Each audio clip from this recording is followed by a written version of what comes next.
Good evening all. मेरी voice clear आ रही है?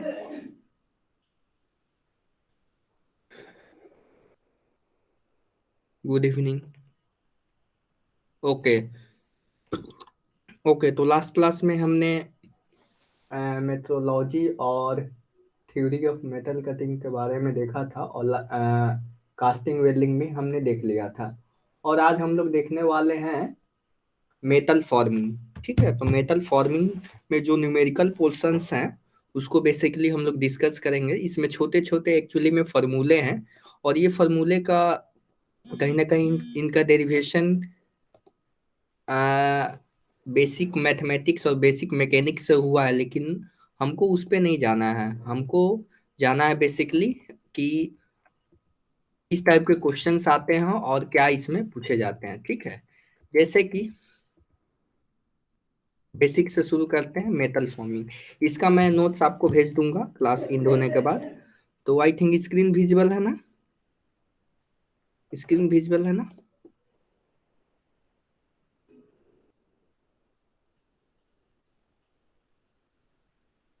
Okay okay okay okay. तो मेटल फॉर्मिंग में बेसिकली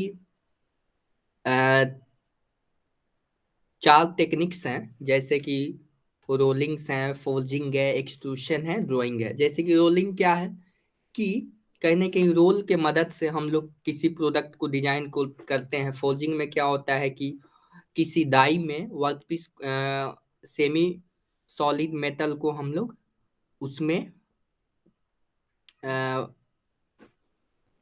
उसको उसका डाई का शेप में उसको फाइनली उसका शेप देते हैं। एक्सट्रूशन में डाई के थ्रू हम लोग डाई ओपन होता है, तो उसके थ्रू हम लोग इसका फ्लो करते हैं।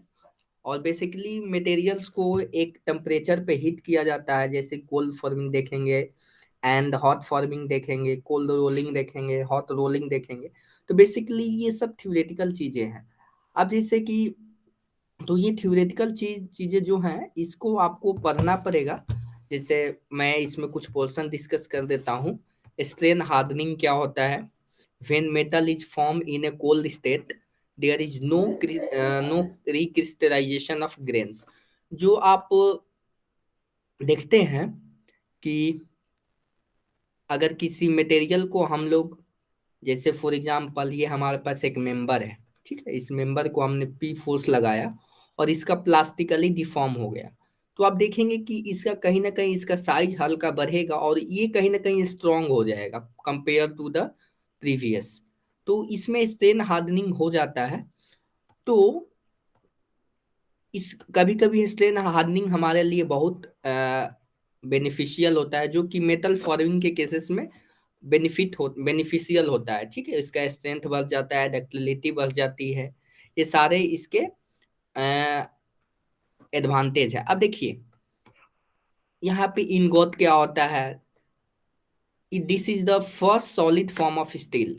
तो जैसे कि अगर हम लोग का किसी मटेरियल को क्रैंक शाफ्ट बनाना है, सपोज हमको क्रैंक शाफ्ट बनाना है, तो क्रैंक शाफ्ट बनाने के लिए या उसका पिस्टन या बैरल कुछ भी बनाने के लिए सबसे पहले इनगोट होता है। उस इनगोट को ब्लूम में कन्वर्ट करते हैं, ब्लूम को बिलेट में कन्वर्ट करते हैं, एंड बिलेट को स्लैब में कन्वर्ट कर दिया जाता है।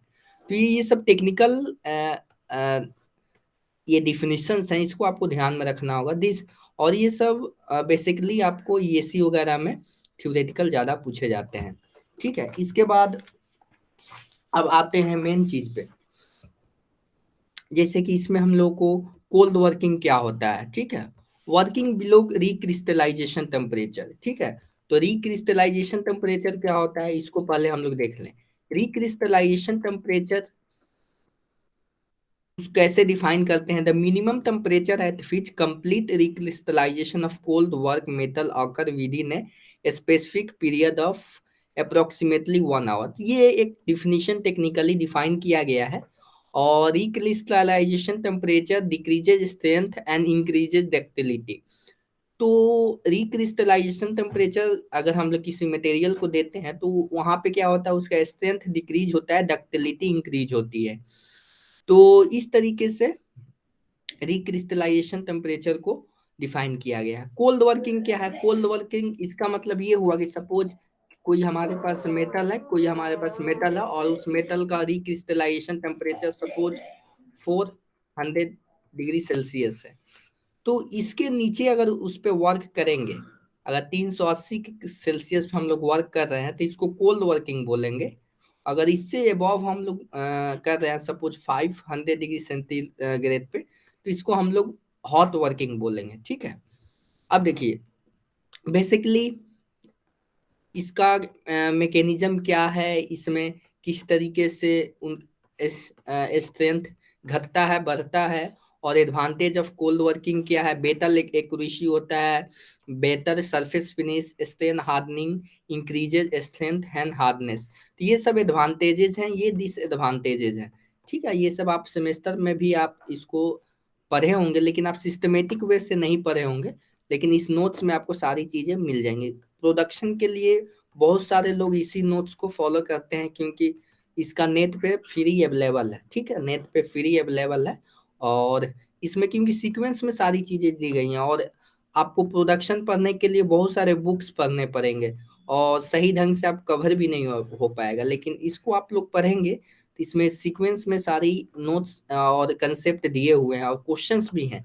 आपको प्रीवियस ईयर्स लगाने की जरूरत नहीं है कहीं अलग से, इसी में प्रीवियस ईयर भी है, आंसर्स भी है। ठीक है। इसके बाद एनालिन प्रोसेस क्या है?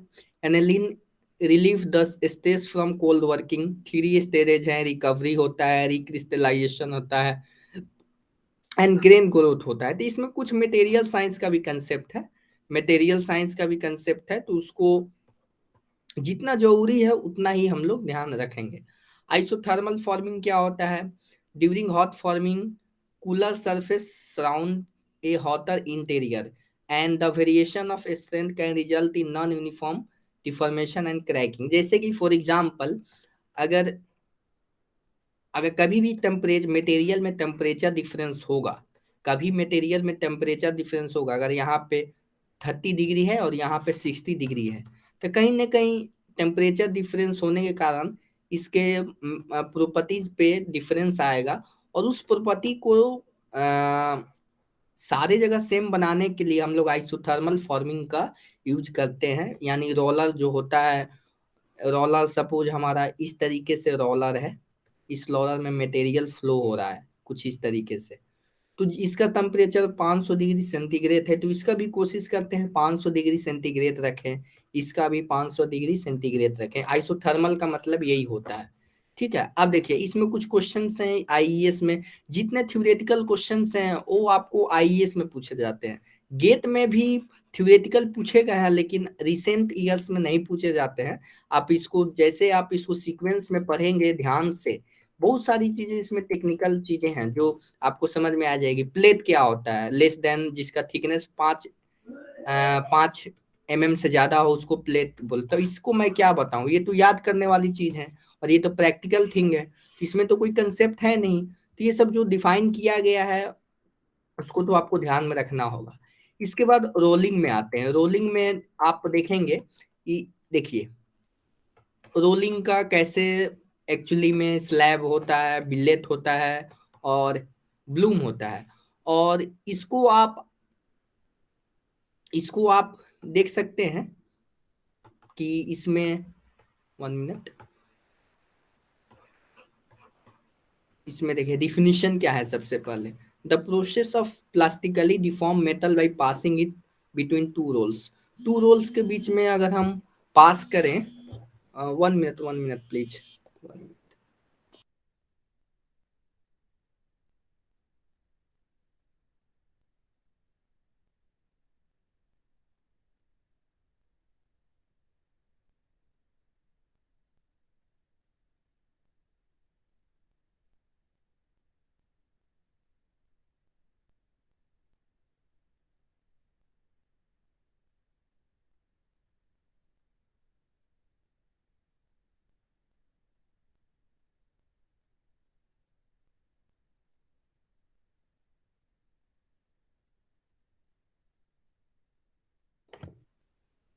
ओके, तो इस रोलिंग प्रोसेस में इसका डिफिनीशन क्या है, इस डिफिनीशन को पहले देखते हैं। The process of plastically deform metal by passing it between two rolls. इसको टू रोल्स के बीच में हम लोग इसको पास करते हैं, और इसमें पास करने के बाद जो आपका प्रोडक्ट निकलता है उसको रोलिंग दिया जाता है। बेसिकली इसमें टू रोल्स होते हैं, आप देख पा रहे हैं यहाँ पे देख रहे हैं ये दिस। अब देखिए हॉट रोलिंग क्या होता है। हॉट रोलिंग क्या होता है? हॉट रोलिंग आप देखेंगे, हॉट हॉट रोलिंग देखेंगे इसमें, तो done above the recrystallization temperature, इसको रिक्रिस्टलाइजेशन टेम्परेचर के अबव हम लोग इसको करते हैं, और इसके बाद रिजल्ट फाइन ग्रेन स्ट्रक्चर। इसमें फाइन ग्रेन स्ट्रक्चर का जो मतलब इसमें जो होता है कि फाइन ग्रेन स्ट्रक्चर होता है, ठीक है। इसमें आप देखेंगे तो फाइन ग्रेन स्ट्रक्चर आएगा। फाइन का मतलब होता है छोटे छोटे, जो आप इसका स्ट्रक्चर्स होंगे, छोटे छोटे स्ट्रक्चर्स होंगे, छोटे छोटे स्ट्रक्चर्स इसमें होंगे।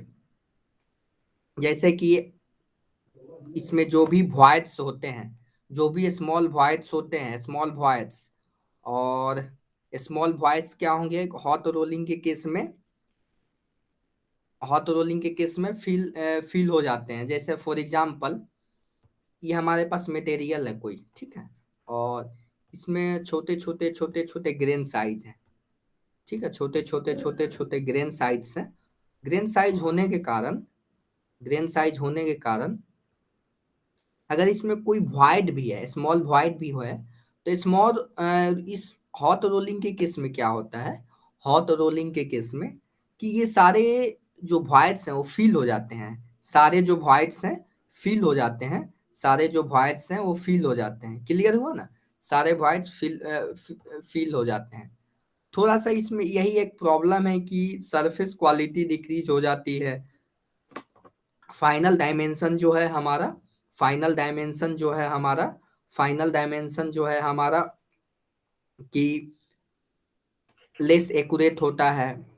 और break down of ingot into blooms billet is done by hot rolling. तो जो भी ब्लूम्स होते हैं, ब्लूम्स मतलब बड़े साइज में होता है, उनको कहीं ना कहीं हम लोग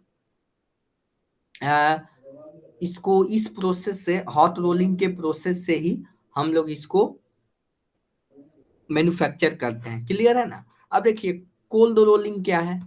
कोल्ड रोलिंग इसको रिक्रिस्टलाइजेशन टेम्परेचर के बिलो करते हैं, और जो हमारे पास इसके कौन कौन से प्रोडक्ट्स हैं, शीट्स हैं, स्ट्रिप है, फॉइल्स हैं, और इसका जो होता है बेसिकली इसका सरफेस फिनिश जो होता है अच्छा होता है, सरफेस फिनिश जो होता है हमारा अच्छा होता है। तो इसलिए बेसिकली हॉट में क्या होता है, हॉट में आपका ऑक्साइड्स लेयर फॉर्म होते हैं, और इसमें ऑक्साइड्स लेयर फॉर्म नहीं होते हैं। यही कारण है कि कहीं ना कहीं इनका अपना कुछ एडवांटेज है, कुछ डिसएडवांटेज है। अब जैसे कि रिंग रोलिंग क्या है, रोल फॉर्मिंग क्या है, रोल बेंडिंग क्या है, तो इसमें रोल की हेल्प से हम लोग इसको बेंड करते हैं, इसको बेंड करते हैं। आपने शायद कहीं ना कहीं आप इसको वर्कशॉप में देखा भी होगा इस मशीन को, स्मॉल स्केल पे। इसके बाद शेप रोलिंग में इस तरीके का रोल के हेल्प से हम लोग बहुत सारे इक्विपमेंट्स बनाते हैं। इसी तरीके से थ्रेड रोलिंग में क्या है, थ्रेड रोलिंग में जो हमारा, अगर कोई हमारे पास थ्रेड नॉट बोल्ट जो है, बोल्ट है हमारे पास कुछ इस तरीके का, ठीक है, बोल्ट है, तो इसमें आप देखेंगे जो थ्रेड होता है वो कहीं ना कहीं कोल्ड फॉर्मिंग प्रोसेस से ही होता है। कोल्ड फॉर्मिंग प्रोसेस से ही हमारा इसका हम लोग मैन्युफैक्चर करते हैं। इसके बाद थ्रेड रोलिंग हो गया।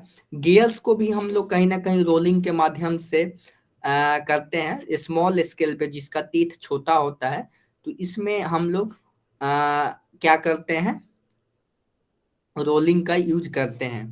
क्लियर है ना? रोल पियर्सिंग क्या है एक्चुअली में, अगर हमारे पास सीमलेस पाइप बनाना है मतलब कि, तो इसमें मैंड्रेल की हेल्प से इसमें हम लोग कहीं ना कहीं इसमें होल बनाते हैं, और इसको रोल पियर्सिंग बोला जाता है। तो ये सब टेक्निकल टर्म्स हैं, जब तक इसको 2 3 4 बार आप नहीं पढ़ेंगे इस नोट्स को या किसी भी नोट्स को, तो आपके माइंड में ये सारी चीजें आएंगी नहीं। प्लेनेटरी मिल क्या होता है? बेसिकली एक बड़े रोलर पे छोटे छोटे स्मॉल स्मॉल रोलर्स लगे होते हैं, ठीक है, इस तरीके के रोलर्स लगे होते हैं, तो ये प्लेनेटरी मिल कहलाते हैं, ठीक है। और लुब्रिकेशन क्या होता है? तो जो लुब्रिकेशन, जैसे हम लोग कई मेटल को फॉर्म कर रहे हैं, तो फेरस मेटल है हमारे पास, तो फेरस मेटल के केस में कोई लुब्रिकेशन की जरूरत नहीं होती है हॉट रोलिंग के केस में। नॉन फेरस के केस में हमको ऑयल्स का यूज करना पड़ेगा, फैटी एसिड इमल्सन्स का यूज करना पड़ता है, ठीक है। कोल्ड लोडिंग के प्रोसेस में लुब्रिकेशन जो है वाटर सॉल्युबल्स होते हैं, लो विस्कोसिटी होते हैं, तो ये प्रॉपर्टीज होना चाहिए जो कि आपका हेल्प करेंगे उस केस में, स्मूथली आपका रोलिंग प्रोसेस होगा। अब देखिए मेन थिंग है यहाँ पर, ये जो स्लाइड आपको दिख रहा है यहाँ पर, ये जो आपको फॉर्मूला का स्लाइड दिख रहा है, ये आपके लिए बहुत इंपॉर्टेंट है गेट के लिए, ठीक है। वो सब तो ठीक है, आप थ्योरी पढ़ ही सकते हैं। यहाँ ये आपको दिख रहा है ना, ये आपको दिख रहा है ना, ये आपको स्लाइड बहुत इंपॉर्टेंट है।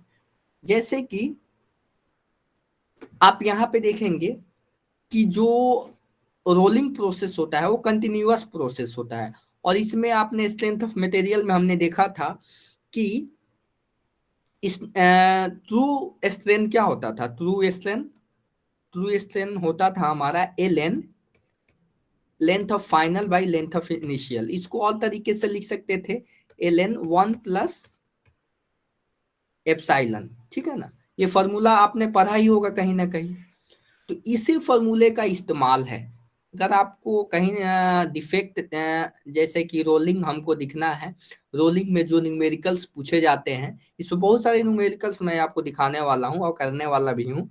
तो इसमें आप देखेंगे कि ये जो लेंथ जो है, लेंथ में कितना स्ट्रेन आया, विड्थ में कितना आया, थिकनेस में कितना आया, तो इस फॉर्मूले से आप निकाल सकते हैं, ये बेसिक फॉर्मूला ही है। और एनिस्टोपिक रेशियो क्या होता है? Strain in with and strain in thickness, तीन दोनों का रेशियो होता है।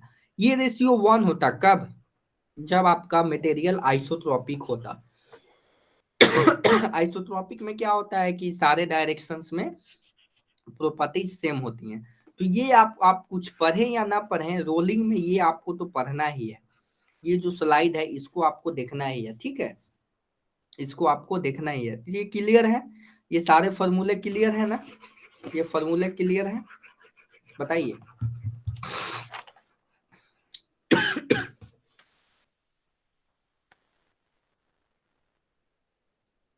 ये फॉर्मूले क्लियर है? Okay okay. इसके बाद अब हम लोग नेक्स्ट आते हैं कुछ क्वेश्चंस पे। इस क्वेश्चन को हम लोग सॉल्व करते हैं, ठीक है।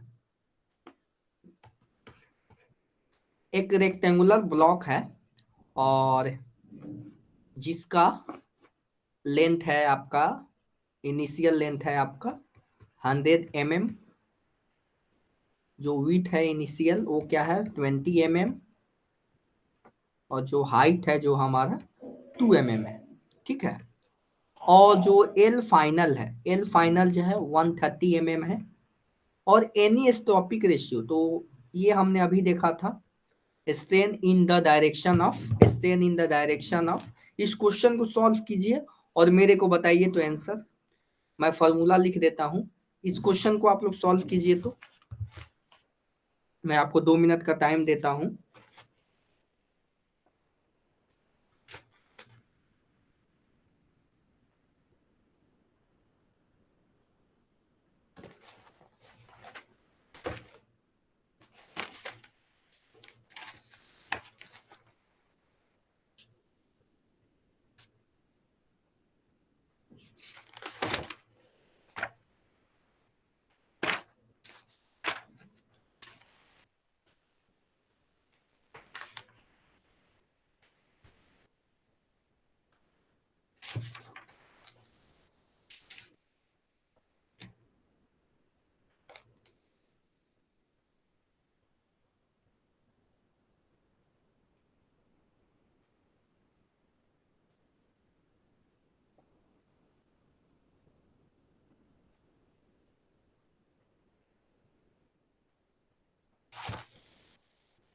देखिए इसको कैसे सॉल्व करेंगे। जो हमारा लेंथ डायरेक्शन में है, तो इसमें क्या होगा, जो लेंथ के डायरेक्शन में स्ट्रेन जो आएगा वो होगा एल एन, एल जो फाइनल है और एल जो इनिशियल है, ठीक है। तो एल एन 130, फाइनल लेंथ कितना 130/100, ये आपका आएगा। इसको कैलकुलेट करते हैं हम लोग, कैलकुलेट करेंगे कैलकुलेटर की हेल्प से, कैलकुलेट करेंगे कैलकुलेटर की हेल्प से। तो हमारा कितना हो गया 130/100, मतलब 130/100 एल एन, ये आ रहा है 0.26, 0.26, 0.26 एंड 2। इसके बाद सेकंड जो है हमारा W की किस में क्या है, एल एन WF/W0, ये तो फॉर्मूला हमने लिख दिया। रेशियो यहाँ पे दिया हुआ है, ठीक है, रेशियो यहाँ पर दिया हुआ है, रेशियो यहाँ पर दिया हुआ है। और यहाँ से थिकनेस वाला क्या हो जाएगा, थिकनेस के केस में L N T final by T initial. अब देखिए, अब प्लास्टिक डिफॉर्मेशन में आप जानते हैं वॉल्यूम कांस्टेंट होता है, तो वॉल्यूम कांस्टेंट होगा यानी स्ट्रेन उनका क्या होगा, सारे एक दूसरे के, सारे स्ट्रेन जो होंगे, सारे स्ट्रेन जो होंगे हमारे का समेशन जीरो होगा, क्योंकि वॉल्यूमेट्रिक स्ट्रेन क्या होगा, जीरो होगा। अब देखिए यहाँ से Ex का वैल्यू हमने निकाला था, यानी 0.26 लेंथ वाले डायरेक्शन में। और यहाँ पे आप देख रहे हैं कि यहाँ से EY का आप देखेंगे 2 से मल्टीप्लाई हो जाएगा, 2 इंटू ET प्लस ये, तो यहाँ से आपका स्ट्रेन इन थिकनेस कितना आ जाएगा, माइनस, इसको आप करेंगे तो 0 पॉइंट, इसको मैं कैलकुलेट करके रखा हूं, एक मिनट, ET जो आएगा इसको सॉल्व करेंगे, -0.0875, और इसका जो विथ के डायरेक्शन में होगा 2 से मल्टीप्लाई कर देंगे, सिंपल तो है, 2 से मल्टीप्लाई कर देंगे तो ये आ जाएगा -0.175। ठीक है, क्लियर हुआ। तो इस तरीके के क्वेश्चंस बहुत सारे पूछे गए हैं, और ठीक है, इस तरीके के क्वेश्चंस बहुत सारे पूछे गए हैं। अब देखिए, अब आते हैं मेन, जो हमारा मेन चीज है। अब जैसे रोलिंग होता है तो कहीं ना कहीं इस तरीके का आप देखते होंगे कि स्ट्रक्चर होता होगा, और यहाँ पे आप देखेंगे तो यहाँ पे एक एंगल सब्सटेंड हो जाएगा, ठीक है, जिसको एंगल ऑफ बाइट बोलते हैं, एंगल ऑफ बाइट बोलते हैं। तो एंगल ऑफ बाइट कैसे निकालते हैं, तो एंगल ऑफ बाइट का फॉर्मूला होता है इस फॉर्मूले से, ठीक है, ठीक है। ये फॉर्मूला आया कहाँ से, सिंपल मैकेनिक्स का यूज करके, सिंपल जियोमेट्रिक का यूज करके। कैसे, मैं बताता हूँ। ये जो लेंथ देख रहे हैं, दिस लेंथ, ये एक ट्रायंगल है, ठीक है, और इसका ये अल्फा एंगल है, इसको मैं दिखाता हूँ। ये आप देख रहे हैं, इसको कैसे हम लोग डिराइव करेंगे। ये बेसिकली ये एक ट्रायंगल आपको बनेगा इस तरीके का, इस तरीके का ट्रायंगल बनेगा, और इस ट्रायंगल में आप देखेंगे दिस एंगल इज अल्फा, और तो आपको दिस लेंथ निकालना है, ये इतना लेंथ निकाल लेंगे। तो इतना लेंथ कैसे आएगा, इतना लेंथ को, अगर इतना लेंथ हम लोग मालूम कर लें, जो कि कितना है, ये आपका टोटल हाइट है h, और दिस हाइट है आपका hf, ठीक है। तो ये आपका लेंथ हो जाएगा, ठीक है, दिस लेंथ हो जाएगा h0 माइनस f/2, ये लेंथ हो जाएगा, और इसको r से क्या मल्टी माइनस कर देंगे, ठीक है। तो इस तरीके से आप, और cos अल्फा बराबर होता है बेस बाई हाइपोटेनस, हाइपोटेनस कितना है, r है, और दिस इज बेस लेंथ। तो यहाँ से आप cos के फॉर्म में निकाल सकते हैं। तो इसका फॉर्मूला मैं लिख देता हूँ, फॉर्मूला ये होता है, ठीक है, फॉर्मूला ये आपको डिराइव किया हुआ है। तो इसको आप इस तरीके से भी लिख सकते हैं, cos alpha d minus delta h by D equal to, इसको इस तरीके से भी लिखा जा सकता है, delta h by 2d, delta h by 1 minute, delta h by D, delta h by D, और इसको इस तरीके से भी लिख सकते हैं, delta h by 2r, r जो है आपका रेडियस है, किसका रेडियस है, रोल का रेडियस है, क्लियर है ना, रोल का रेडियस है। इसके बाद देखिए, इस तरीके के ये क्वेश्चन पूछा गया है thickness of metallic sheet is reduced from initial कितना है 16 mm है, और फाइनल वैल्यू कितना है, फाइनल जो है 10 mm है, और one single pass rolling with a pair cylindrical, each roller diameter is 400 mm, तो डायमीटर जो है 400 mm है। तो इस फॉर्मूला से कॉस अल्फा बराबर D minus delta H by D, तो डी कितना है 400 है, डेल्टा एच कितना हो जाएगा 16 - 10, 16 - 10 कितना 6 हो जाएगा बाई 400।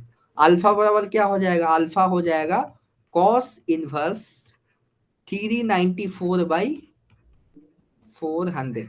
किसमें चाहिए, डिग्री में एंगल चाहिए, तो इसको कैलकुलेटर से कैसे निकालेंगे, कैलकुलेटर से हम लोग इस तरीके से निकालेंगे 394 बाई 400, कॉस इनवर्स डिग्री में चाहिए तो 9.93, आप देख रहे हैं ना, दिस 9 आप यहाँ पे देखेंगे आपको आंसर आ जाएगा, दिस आंसर 9.93, तो आप देख रहे हैं 9 ये ऑप्शन डी। तो इस तरीके के बहुत सारे क्वेश्चंस हैं जो कि 1 मिनट में 30 सेकेंड में सॉल्व होने वाले क्वेश्चंस भी आते हैं।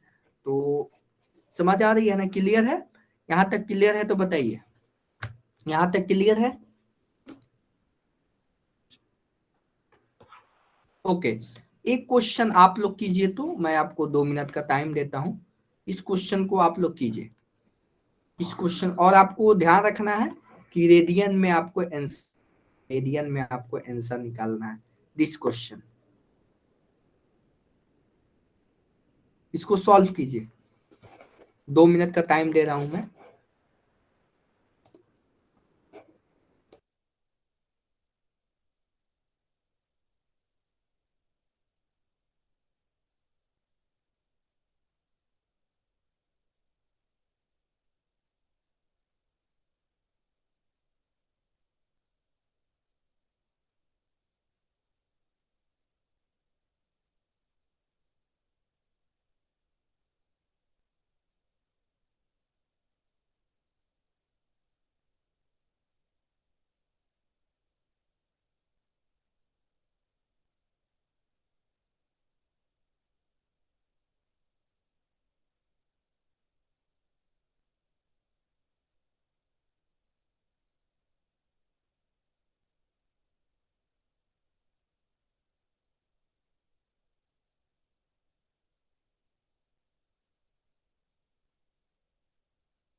देखिए इसको कैसे सॉल्व करेंगे,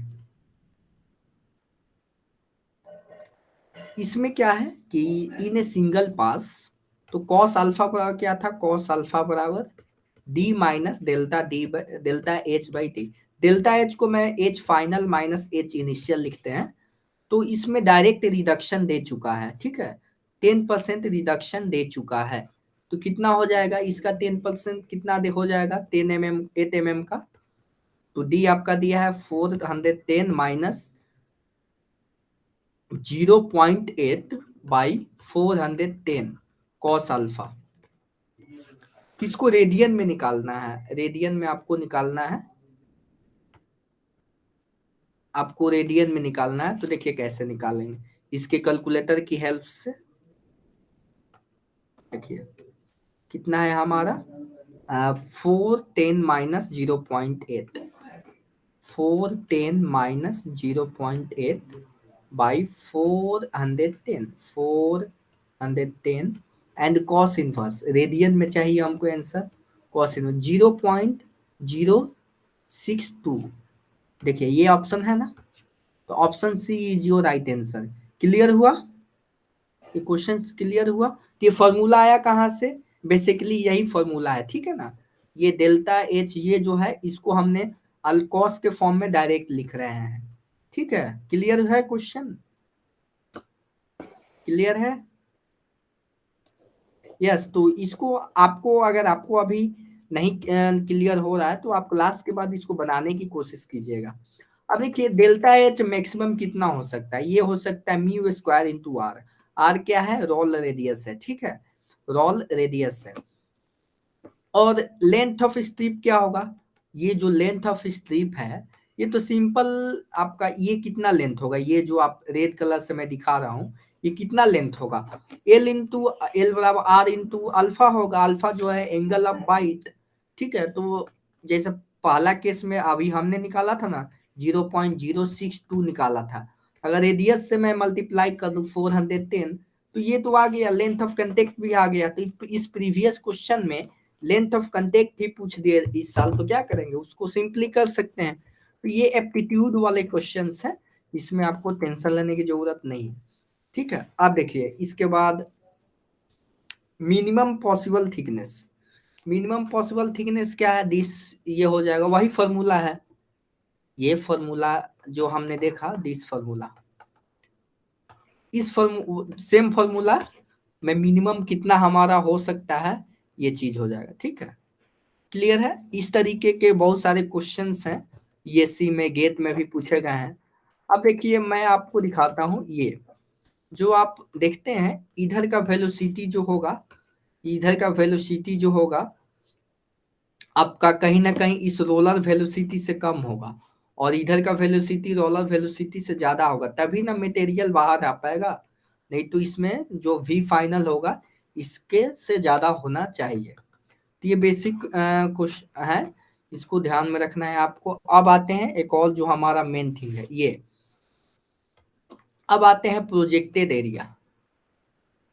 जैसे कि हमारा प्रोजेक्टेड एरिया क्या होगा, आर साइन अल्फा, जो हमारा प्रोजेक्टेड एरिया था हमने रोलर के केस में देखा था, तो this is your projected area, ठीक है, this is your projected length actually में, और इसको हम लोग आर इंटू डेल्टा एच का रूट भी लिखते हैं, ये अप्रोक्सीमेट रिलेशन है, तो इसको डायरेक्ट आपको याद रखना है। अगर आपसे प्रोजेक्टेड एरिया पूछे, इस पे पूछा भी गया है क्वेश्चंस, जैसे इसमें है इसमें है, तो इसको आसानी से आप कर सकते हैं। प्रोजेक्टेड एरिया क्या हो जाएगा, लेंथ इंटू बी, जो स्ट्रिप का लेंथ होगा उसको बी से मल्टीप्लाई कर देंगे।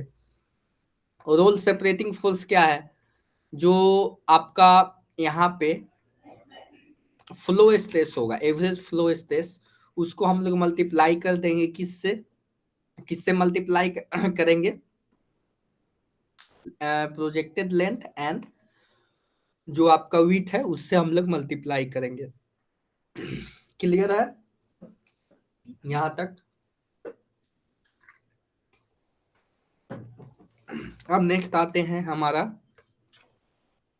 Arm length. जैसे कि कहीं ना कहीं हमने देखा था जो कि पावर ट्रांसमिट होगा, पावर ट्रांसमिट होगा, तो पावर ट्रांसमिशन के लिए एक इक्विवेलेंट हमारा रेडियस होता है, इक्विवेलेंट रेडियस होता है जिसको हम लोग यहाँ पे ए से डिफाइन कर रहे हैं। तो इस ए का एक्सपेरिमेंटली वैल्यू आपको दिया जा रहा है, जो आर्क ऑफ प्रोजेक्टेड लेंथ होगा उसको 0.5 से मल्टीप्लाई करेंगे हॉट रोलिंग के केस में, कोल्ड रोलिंग है तो उसको 0.45 से इसको मल्टीप्लाई करेंगे, और जो हमारा पावर हो जाएगा 2t इंटू ओमेगा। टू क्यों आ रहा है, क्योंकि टू रोलर्स है, दो रोलर है हमारे पास, इसलिए दोनों का पावर हमारे साथ में आएगा। क्लियर है, तो ये चीजें आपको ध्यान में रखनी है।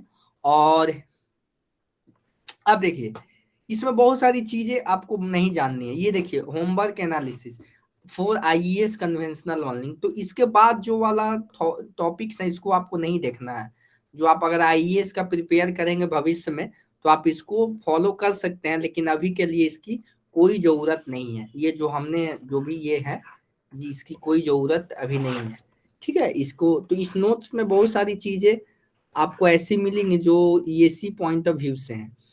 अब आते हैं फोल्डिंग के केस में, तो ये रोलिंग का हो गया। रोलिंग में दो स्लाइड आपको इंपॉर्टेंट है, दिस स्लाइड इसको ध्यान में रखना है जो फॉर्मूला वाला है, और इसके बाद हमारे पास ये जो स्लाइड्स हमने देखा ये छोटा सा फॉर्मूला, ठीक है। तो ये फॉर्मूला, तो ये फॉर्मूले आपको ध्यान में रखने हैं, अगर ये आप नहीं करते हैं तो ये आपकी गलती होगी, क्योंकि रोलिंग से आसान कुछ भी नहीं है, सबसे आसान है।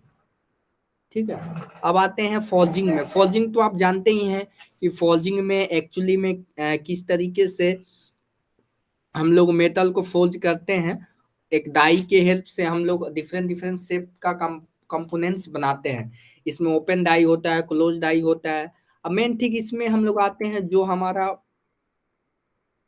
न्यूमेरिकल पोर्शन है। ये जो थ्योरेटिकल पोर्शन है इसको आप एक बार पढ़ेंगे तो समझ में आ जाएगा कि फोल्जिंग डिफेक्ट क्या है। जैसे कास्टिंग में कास्टिंग डिफेक्ट होता था। अब आते हैं इसमें। इसमें आप देखेंगे कि through stress and through strain, तो वही फॉर्मूला है कि ट्रू स्ट्रेन का फॉर्मूला क्या होता है, ट्रू स्ट्रेस का फॉर्मूला क्या होता है। और इस पे बेस देखिए, इसमें डायरेक्ट पूछ दिया है। इसमें आप देखेंगे तो डायरेक्ट फॉर्मूला ही पूछ दिया है। तो इसमें जो आप है इसको, तो इसीलिए जो आपका फॉर्मिंग और रोलिंग जो सब्जेक्ट्स हैं बहुत आसान है। अब देखिए true strain for a low carbon steel which is double in length. तो ट्रू स्ट्रेन क्या हो जाएगा, L N, L final by L initial. Final length double हो रहा है यानी टू एल एन टू का वैल्यू कितना होता है 0.693। ये तो डायरेक्ट आप कर सकते हैं।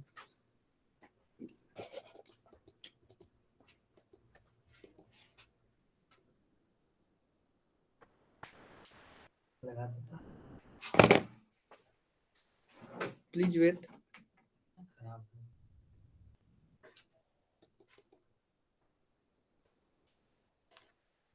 क्या हो गया, बंद है साउंड।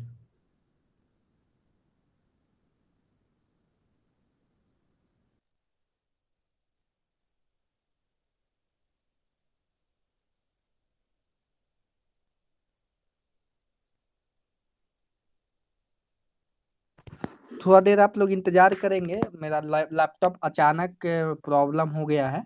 प्लीज वेट, इंतजार कीजिए प्लीज।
और कैसे दबा।